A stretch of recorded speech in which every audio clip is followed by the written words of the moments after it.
Bonsoir et bienvenue ici K2M TV. Nous avons le plaisir de recevoir une jeune artiste. Il se nomme tout simplement Black M. tey fii ñoo ngi fii nga xamante ne moo di Gorée ñëw seet si kii nga xamante ne mooy di Black M dinañ ñëw pour waxtaan ak moom lu bëri li nga xamante ne moo jëm si carrière am kon balaa boobu dañuy dem ñëwal leen kan mooy Black M merci beaucoup.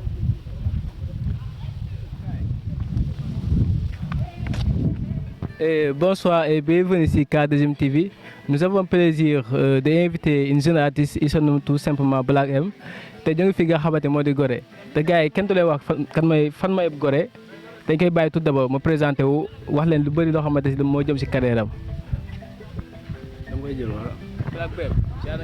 salaamaaleykum maa ngi delloo ziar di leen nuyu di leen sargal di nuyu sama entourage di nuyu sama famille di maa ngi tudd Black M nekk benn jeune artiste bu nekk fii Gorée maa ngi débuté sama carrière depuis ay 3 ans peut-être maa ngi dugg ci 4e année bi def naa quelques projets gars yi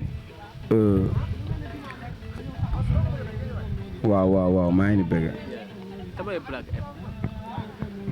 Black M benn rappeur la bu nekk Gorée bu am benn vision boo xamante ne nii vision bu positive la ci rap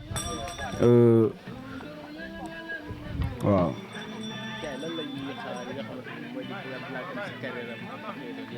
boo xoolee Gorée nga dëkk te def naa ne Gorée un peu compliqué pour nga nekk fi rappeur nga jël game bi mu ko yóbbu waa Dakar mën sa loolu objectif nga am si bon man personnellement je pense que rap bi dëkkul fenn waaw Gorée am na rap Gorée géej moo ko wër rap bi bu ñu ko bëggoon nuwaay tamit dañ koy sauver waay bëgg naa leen waaw genre je pense que ni tey jii nii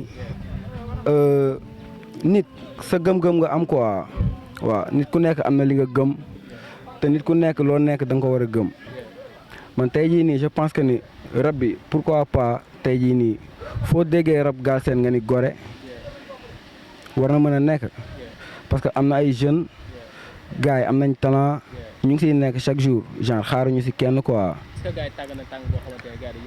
wooy fi gars yi dañuy lakke papa barki alxuraan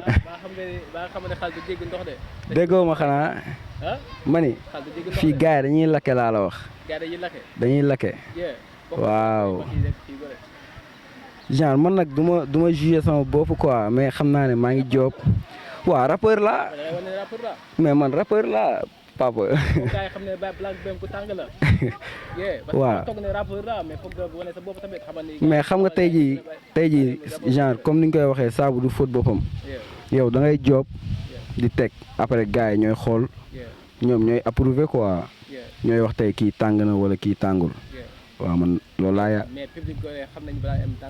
si public Gorée xam nañ ne Black M tàng na waaw parce que waaw validé nañ de te gëm nañ ko tamit aussi quoi rab bi mu ngi jéggi sax mu ngi jéggi parce que boo xoolee def nañ benn featuring ak Paco même bu fekkente ne genre moom jeune goréen la woon quoi am na fi famille et tout son bu jàll ñëpp dañ ko bëgg affaire yooyu noonu mooy loolu. si marqué na kay marqué na bu baax. si def naa benn projet tout récemment yaa ay 3 semaines def naa benn EP bu am 4 titres maa ngi koy tuddee BP Surface. BP Surface nag boo gisee lu andi tur boobu noonu parce que projet bi moo ko wuyoo quoi waaw balle perdue quoi balle perdue je pense que ni tey jii nii lu tax ma génnee ko sax si moment bi ak tur bi projet bi moo tudd boppam quoi. waaw parce que dafa am ay réalités yoo xam ne nii daf koy wax ay réalités yoo xamante ne nii mu ngi Sénégal mu ngi Gorée mu ngi suñu koñ yi mu ngi suñu biir gaale yi affaire yooyu noonu te balle perdue tey jii nii kenn xamul fu muy dal quoi te instant bii nii Sénégal genre dañ ñëpp ay encaissé ay balle perdue projet bi genre ku ko déglu da nga siy gis sa bopp forcément. boo xoolee projet bi am na benn son bi si gerte yaa ko tuddee pexe yaay pexe rappeur wala pexe. bon pexe benn projet la boo xam ne dañ ko defoon fii nii ak benn producteur bu nekk France dafi ñëwoon genre laajte rappeur quoi gars yi andil ko benn rappeur mu job benn beat ñu toog waxtaan vite fait nii ma koy nuyu de passage quoi Maxime Lebois xam nga job vite fait benn presque 48 heures def son bi jàll quoi depuis yaa ay 3 ans mais son bi amul woon chance pour génn parce que genre ñun yàkkamti wuñ dara quoi xam naa ne ñoo ngi job am nañ ay projets yoo xamante ne nii génnagul quoi bëri na trop mais xam naa ne dina ñëw quoi parce que gars yi ñu ngi koy laaj. dama ne nekk sama yoon bëri pexe ku ne di la diis di la wecc ndaw bu gudd tànk bëri secret foo tourné di nga gis ku la fexeel sa xel bi na nga ko use bañ ci teg xel mun nga dem su dee toog bi du forcé dem ko si jàppoon bu nang mu bàyyi la si sa changement xam nga ni mu demee su fekkee jaar nga fi mu méttee yoon bi gënoon gudd gënoon métti ay ku la si fekkul woon mun na toogi teg lu leer billet yu vert si loxo meer mooy rêve booy ki nekkoon si naaj bi pour nga dund war nga koo mën a béegal sentiment moo gën a lëndëm gumba dina gis si géntam kuy boole ñaar boole askan sax taxul mu mën la tànnal yaa fi nekk si gàttal kuy fen di teg rek du yàggal soo naanee jox sa morom naan sa rakk ku koy tànkal ay wax si man échec total awma temps wax si caaxaan défilé parlons de alal sinon casse-toi pas de échange life bi am lu ko taral benn noonu mënuma jaxal visuel samay dóor ma rafal sawaay am na ay gaayin ay dëmu yu mag te duñ ma ñamal seen fekk yi man ku wax ma dagal ku ma si fekk ma ni la dalal duñ la sax mën a saral doo am sax njëgu jabar ku ne tiim la naan la takkal célibataire bu tëlee ballon d'or de hors jeté war naa su nekkoon foot ma génnee ci ay pële dum la gis boo jaay ay tiit awma temps wax si nit genre nit buy soppi nit jot na nag ma tekki nii teral waxkat yi ci biir jàpp leen si maa ngi fii li mu visé du sax fii yee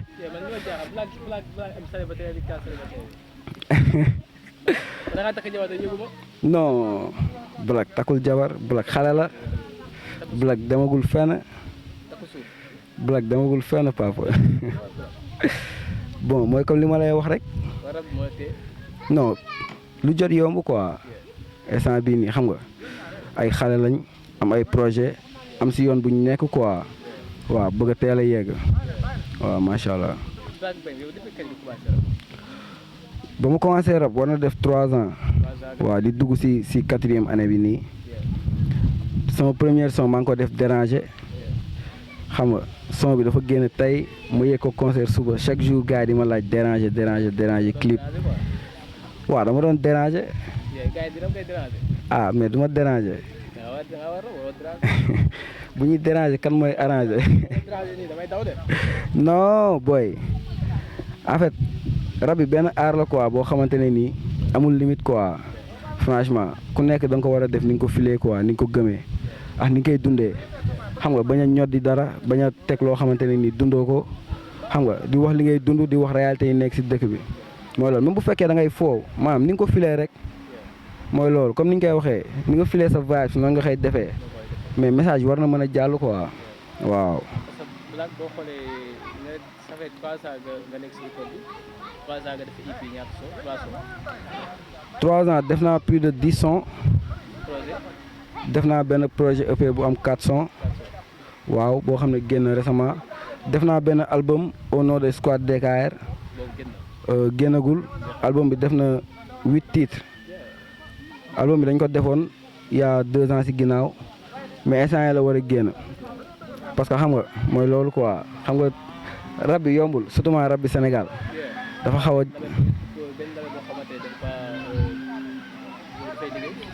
non comme ni ñu la ko waxee rek xam nga ñun ay jeunes lañ te fii lañ dëkk quoi tey jii nii boo nekkee ci dara da ngay xool ñi ciy nekk nga ànd ak ñoom ngeen jéem a trouver solution xam nga ñun tamit dañuy am nañ fi benn groupe bi dañ ko tuddee Squad DKR Gorée quoi comprendre nga am suñu benn mini studio boo xamante ne genre dinañ fa mën a def suñuy son xam nga di job quoi ñooy jobal suñu bopp xam nga indépendant mooy loolu di produire tamit ay rappeurs quoi mooy loolu genre ku bëgg a def son da ngay ñëw xam nga mooy loolu vite fait ñu xool nu muy demee mooy loolu ouvert à tout le monde quoi waaw tëjaluñ kenn buntu yi waaw.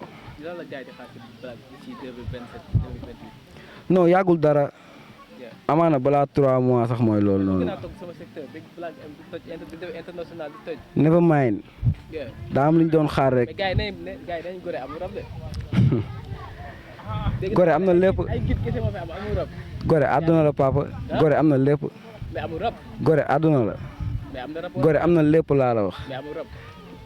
ne ma amul rab rek boo gën a am na rab.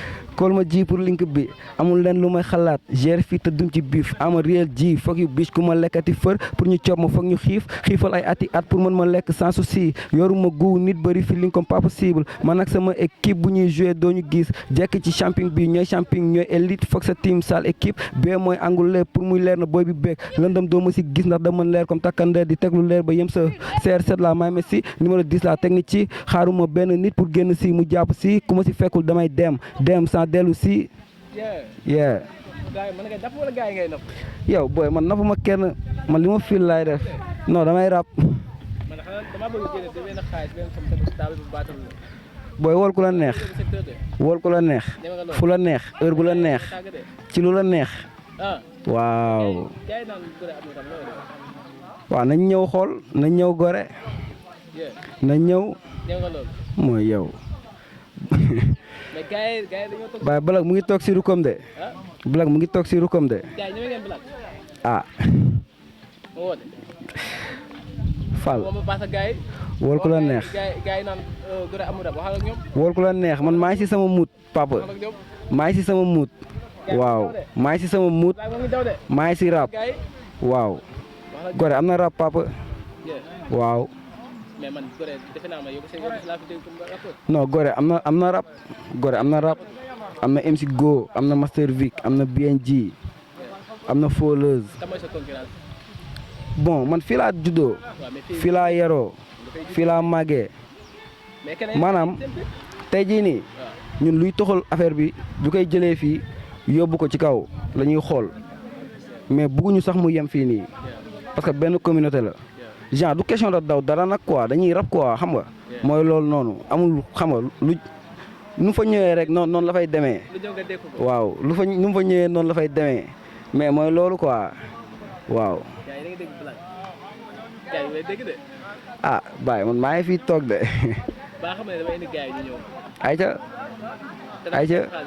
ayca ñëwal. d'ici quelques mois damay teg xaalis bu bëri. ay Black mooy si biir. def benn fils bu normal. incha allah incha allah Black mooy si biir. yaa ngi si biir. waaw partant 100%. incha allah booy Gorée 100%. never mind. sa fans yeeg yooyu. bon man aw ma fans ay ji laa am nag. waaw. non aw ma ay fans. ay ji laa am. ay Baye Fall waaw. Bamba Cheikh Fall. ñoo ko fa àndee waaw maa ngi ni bëggee di leen sant di leen ziar. waaw ne Gorée ci kaw. Gorée am na rab ñu bokk noyyi maa koy sauvé waaye. big up maa leen di bëggee bu wér. di sant samay ñaari waajur. di sant sama famille. di sant samay mbokk. mooy loolu.